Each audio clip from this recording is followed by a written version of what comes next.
미국의 리쇼어링 그 후에 대해서 함께 짚어봅니다. 네, 먼저 리쇼어링에 대해서는 많은 분들도 알고 계시겠지만 해외에 나갔던 이제 기업들이 다시 한번 자국으로 들어오는 그런 컴백 현상을 좀 얘기를 하고 있는데요.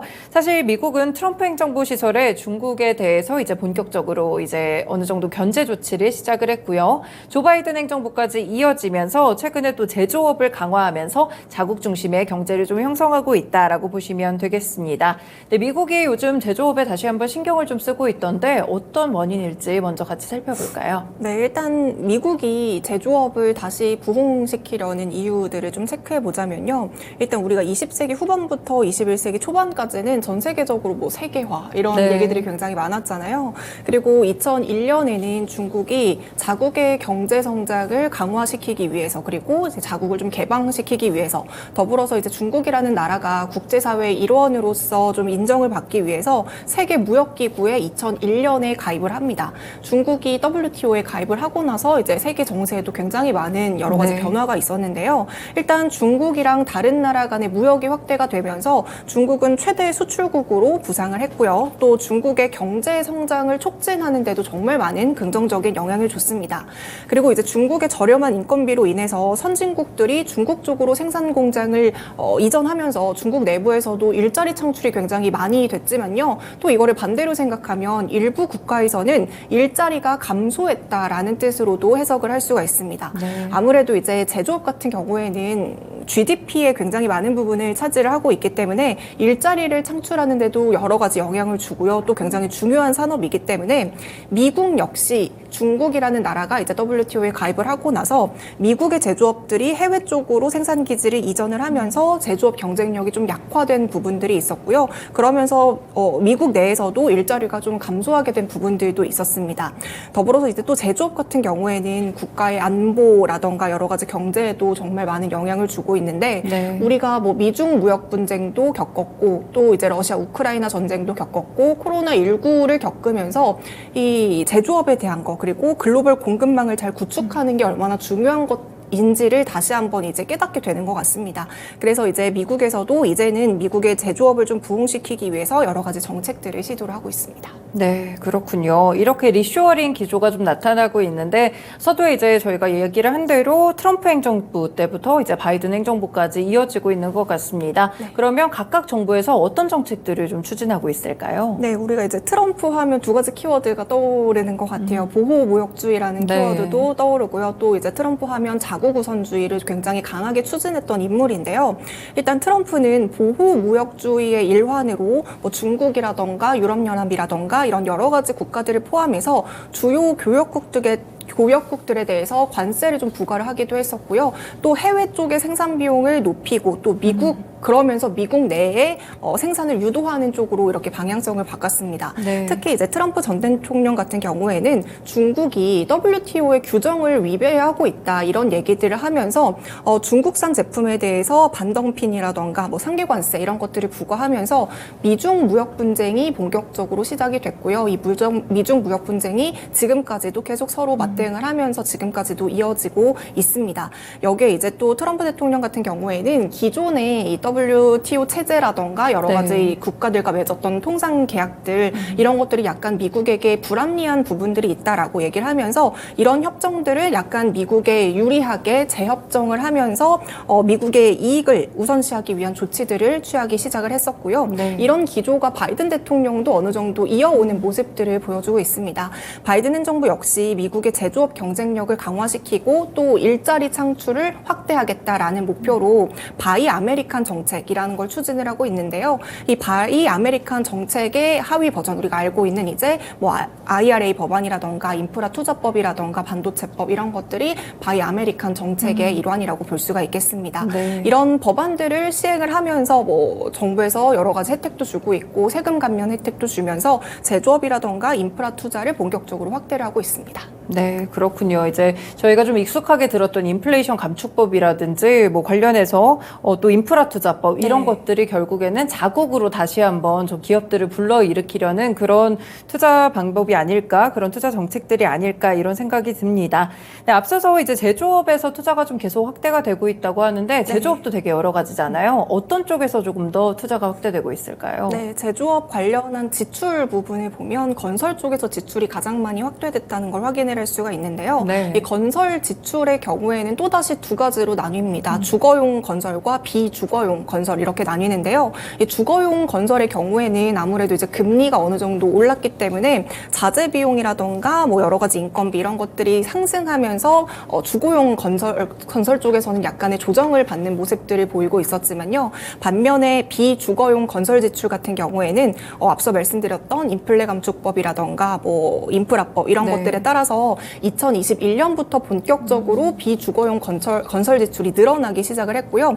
그래서 2023년 6월을 기준으로 10억 7점 달러로 이제 증가를 하면서 2021년 9월 대비 한 1.3배 정도가 증가했다라고 이제 집계가 나오고 있습니다. 네. 그래서 결국에는 인프라랑 제조업 건설이 비주거용 건설 지출을 견인시켰다라는 의미로 해석을 해볼 수가 있을 것 같고요. 이 지출 부분을 우리가 조금 더 세분화해서 살펴보자면 2023년 7월을 기준으로 도로라던가 이 교량을 다시 짓는 이런 인프라 쪽에 대한 지출이 31%로 가장 지출을 많이 차지한 부분이었었고요. 네. 또 운송 같은 경우에는 10.6% 정도의 지출 부분을 차지하고 있었고 하수라던가 폐기물 처리가 9.4% 그리고 물 인프라 쪽이 6.4% 정도를 차지하면서 일단은 도로 쪽에 가장 많은 지출을 차지했다라는 것들을 확인을 할 수가 있고요.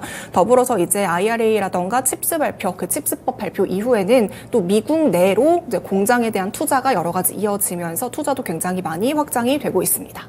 네, 그렇군요. 건설 부분에 또 투자가 많이 들어가고 있고 말씀 주신 대로 도로나 교량 쪽에 건설 지출이 굉장히 높은 비중을 차지하고 있다고 하는데 이런 쪽에서도 아무래도 보면은 신규 수요보다는 그동안 노후화된 인프라를 좀 교체하는 수요들이 더 많을 것 같거든요. 많이 낡았나 봐요. 네, 이제 미국은 우리가 세계 최대 경제 강국이라고 생각을 하지만 또 이제 내부를 들여다보면 상당히 노후된 인프라들이 상당히 많거든요. 네. 특히 이제 도로망 쪽에 이제 31% 정도의 지출을 투자했다고 했는데 이쪽을 좀 살펴보면 이제 미국의 도로망은 세계에서 가장 넓은 수준입니다. 하지만 도로 인프라의 경우에는 상당히 많이 노후된 수준인데요. 그래서 도로의 교량 중에서 한 12%가 위험한 상태로 분류가 되고 있고요. 그래서 노후화되었기 때문에 교통사고도 굉장히 많이 일어나고 있다고 합니다. 네. 매년 교통사고로 인해서 수천 명이 사망을 하고 있고요. 또 수십만 명이 부상을 당할 정도로 이제 도로가 굉장히 낙후됐다라는 것들을 확인할 수가 있고요. 또 아무래도 이제 도로 인프라가 좀 낙후되다 보니까 네. 혼잡도도 굉장히 심해요. 그래서 미국의 교통 체증으로 인해서 연간 한 800억 달러의 경제 손실이 발생할 정도라고 합니다. 이에 따라서 지금 도로를 재건하고 있고요. 또 여러 가지 낡은 교량들을 보수를 하고 있는 작업들도 하고 있고 또 워낙 교통 체증이 심하다 보니까 이런 부분들을 해소시키기 위한 작업들이 진행을 하고 있고요. 네. 그래서 이쪽에 한 31% 정도의 재정을 투입을 하고 있습니다.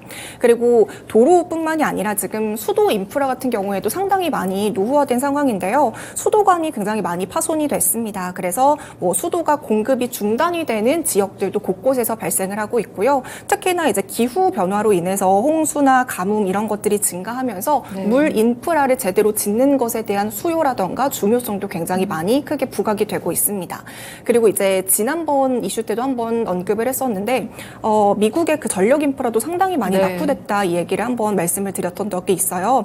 그래서 이런 여러 가지 전력 인프라, 물 인프라 여러 가지 인프라들을 확장시켜가지고 사회 기반 시설들을 다시 확충하고 있는 모습들을 보여주고 있고요.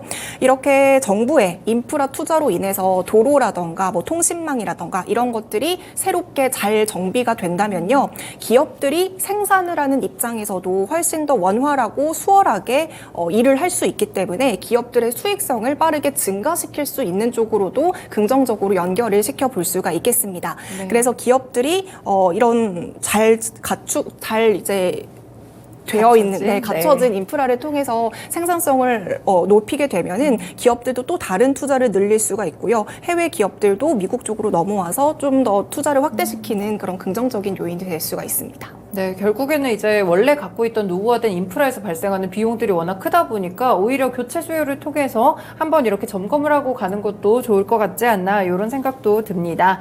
일단은 뭐 인플레이션 감축법도 만들고 하면서 중국이나 다른 나라들로 퍼져 있던 미국 내 기업들을 이제 자국으로 다시 한번 불러들이고 있는 상황인데 네. 아무래도 걱정스러운 부분은 미국은 인건비가 좀 비쌀 것 같거든요. 그래서 오히려 비싼 임금이 있기 때문에 생산성이 좀 낮아지지 않을까 이런 생각도 좀 드는데요. 맞습니다. 이제 미국의 경우에는 우리가 기본적으로 알고 있는 뭐 중국이라던가 인도라던가 이런 신흥국들에 비해서 당연히 인건비가 좀 비싼 부분들이 있습니다. 네. 그래서 이제 미국 내에서 생산한 제품의 경우에는 아무래도 인건비가 포함이 되어 있다 보니까 이 글로벌 시장에서 가격 경쟁력을 하기에 조금은 어려운 부분들이 있거든요. 네. 그리고 지금 미국에서도 임금이 계속해서 인상되고 있다. 이런 것들도 사실상 문제로 꼽히고 있습니다.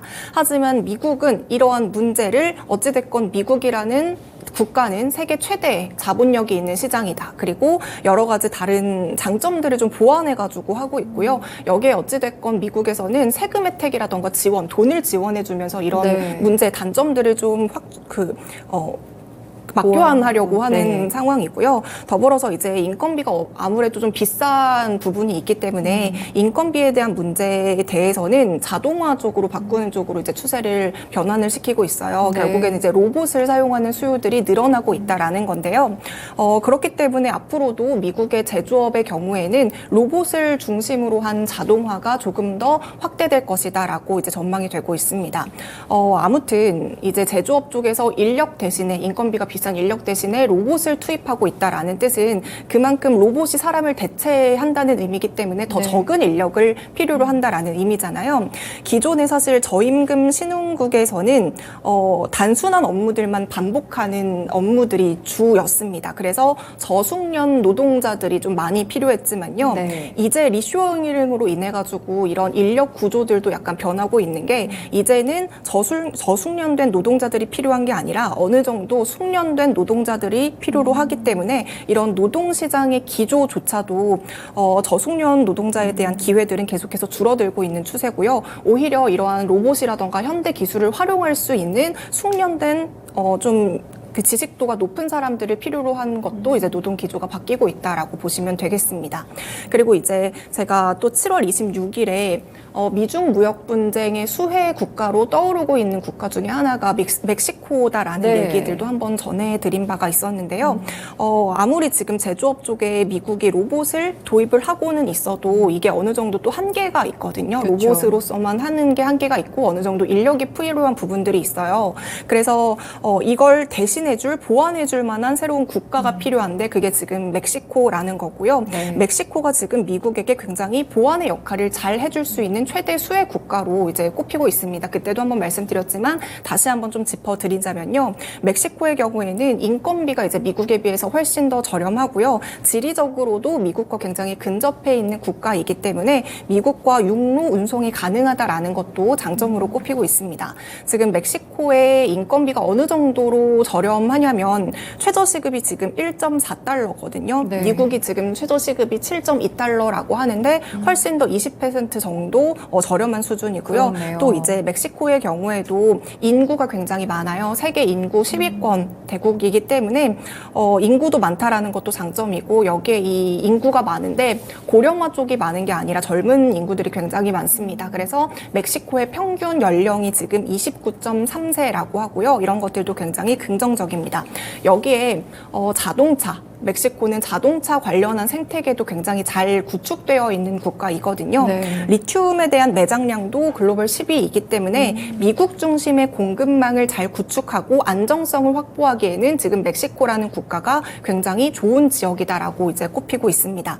더불어서 지금 IRA 법안에서도 미국뿐만이 아니라 지금 북미에서 최종 조립이 완료된 전기차의 경우에도 우리가 지금 인센티브를 받을 수가 있습니다. 네. 그렇기 때문에 멕시코에 대한 자동차 자동차 그리고 부품 기업들의 설비 투자도 멕시코 내에서 빠르게 투자가 이루어지고 있는 상황이고요. 그렇기 때문에 지금 테슬라라던가 뭐 BMW라던가 GM이라던가 여러 가지 완성차 업체들이 멕시코에 전기차 기지를 만들기 위해서 투자를 늘리고 있고요. 그렇기 때문에 지금 미국에서도 멕시코에 대한 그 직접 투자, 외국인 직접 투자 비용도 계속해서 확충하고 있는 상황입니다. 네, 그렇군요. 노동시장의 변화도 좀 일어나고 있다는 점을 저희가 한번 짚어봤습니다. 이제 임금이 너무 비싸다 이런 걱정들이 있었는데 사실 요즘은 자동화되기도 하고 로봇을 좀 적극적으로 활용하는 것도 있고요. 또 지리적으로 이점이 있는 멕시코 쪽이 또 수혜가 되고 있다라는 내용들까지 함께 전해드렸는데요.